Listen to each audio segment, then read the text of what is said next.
दिल्ली के फैंस बताओ यार ये क्या चल रहा है। मतलब वो पुरानी दिल्ली थी वो भी हारती थी, ये तो कहा जा रहा था कि नई दिल्ली है ये भी हार रही है। और इतनी मार, मतलब अगर धोबी घाट की बात करी जाए ना तो कमरों की इतनी कुटाई और पिटाई नहीं होती जितनी कल केकेआर के बल्लेबाजों ने डीसी के गेंदबाजों की है। बिल्कुल, और जैसे ही ऋषभ पंत की वापसी हुई है दिल्ली कैपिटल्स में, एक्सपेक्टेशन बहुत ज़्यादा हाई हो गई थी कि इस साल जो है दिल्ली कुछ ना कुछ तो कमाल करते हुए नजर आएगी। लेकिन मुझे ऐसा लग रहा है कि ऐसी बातें सिर्फ बातों में ही रह जाएंगी। कल जो मैच हुआ था कोलकाता नाइट राइडर्स में 272 का टारगेट दिया और क्या हुआ वो हम सबने देखा। रिकी पॉन्टिंग जो है बहुत ही ज़्यादा गुस्से में नजर आए। उनका कहना है there are lot of things that happen today in the game and that are unacceptable और lot of things we will talk about as a group tonight.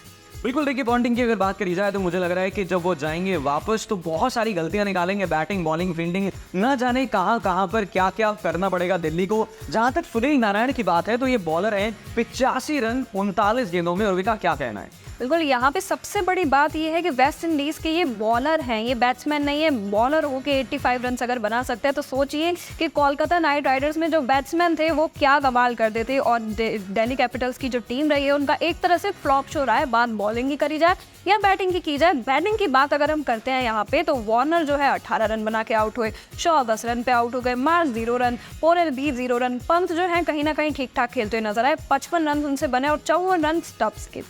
बिल्कुल, तो ऋषभ पंत की अगर बात करी जाए तो वो रिस्पॉन्सिबल हैं इस हार के लिए, ऐसा इरफान पठान कहते हुए नजर आ रहे हैं। क्यों कह रहे हैं? डीआरएस की अगर बात करी जाए तो बैट से लग के पंत कैच पकड़ लेते हैं। बॉलर कहते हैं कि भैया मुझे तो लग रहा है कि चौथे ओवर में सुनील नारायण आउट है, लेकिन पंत कहते हैं कि भाई मुझे आवाज नहीं आई। और जहां तक मिचेल मार्श की बात है तो मुझे लग रहा है कि दिल्ली में वो सिर्फ दिल्ली घूमने आए हैं, एंजॉय करने आए हैं। 14 मैच खेलेंगे और अपने घर चले जाएंगे। बिल्कुल, सुनील नारायण ने सिर्फ 30 रन बनाए थे जिस वक्त ये पूरा जो है वाकया हुआ था। अगर उसी वक्त ऋषभ पंत ने सुन लिया होता तो शायद 85 रन सुनील नारायण के बल्ले से नहीं टिकते। यहाँ पर ऋषभ पंत ने क्या कहा है, वो कहते हैं it was quite loud and couldn't see the timer on the screen and there was some issue with the screen as well. There are some things you can control and some you cannot control. You just need to go with the flow. कल ऋषभ पंत जो है वो आवाज नहीं सुन पाए थे जब निक हुई के हाथ में गया था, जो उन्होंने कैच पकड़ा था। और जहां तक महेंद्र सिंह धोनी की बात है तो उनसे कंपैरिजन पंत का होने लगा था, लेकिन मुझे ऐसा लगता है कि पंत अपनी जगह पर है, धोनी अपनी जगह पर है।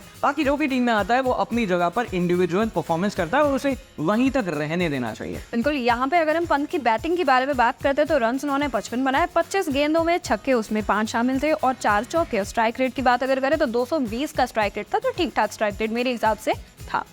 बिल्कुल, ऋषभ पंत का हमें जो है वो नो लुक 6 भी देखने को मिला और एक ओवर के अंदर उन्होंने 28 रन बनाए। मतलब 6 की 6 बॉल थी जो बाउंड्री के पार गई थी। और आईपीएल की अगर बात करी जाए इस सीजन की तो एक ओवर में सबसे ज्यादा रन बनाने वाले प्लेयर बन चुके हैं ऋषभ पंत। बिल्कुल, और इसी वजह से ऑरेंज कैप में उनका नाम शामिल हो गया है। इस लिस्ट में कौन कौन लोग शामिल हैं, पहले हम इसके बारे में बात कर लेते हैं। विराट कोहली 203 रन उन्होंने बनाए हैं, रियान पराग 181 रन के साथ इस लिस्ट में शामिल है, हेनरिक क्लासेन 167 रन के साथ। उसके बाद शामिल हो चुके हैं Rishabh Pant 152 run and David Warner 148 run. बिल्कुल, तो दिल्ली की अगर बात करी जाए तो ये 9वें नंबर पर पहुंच चुकी है। फिलहाल इनका जो मुकाबला है वो मुंबई इंडियंस से है कि कौन जो है वो 10वें स्थान पर जाता है। अगर यहाँ पर मुंबई एक मैच जीत लेगी तो हो सकता है कि दिल्ली जो है वो 10वें नंबर पर चली जाए। लेकिन फिटनेस को लेकर थोड़ा कंसर्न देखने को मिला था। और विकास, तो क्या लग रहा है? एक जो है इंसिडेंट हुआ था कि ऋषभ पंत एक रेस्टिंग पोजीशन में थे, जहां पे लोगों ने ये सवाल उठाया कि कहीं वो अनफिट तो नहीं है। तो रिकी पॉन्टिंग ने ऐसा कहा कि नहीं, वो थक चुके थे, इसलिए उन्होंने फिजियो बुलाया था कि थोड़ा सा रेस्ट उन्हें मिले ताकि वो अच्छा प्रदर्शन दे पाएं।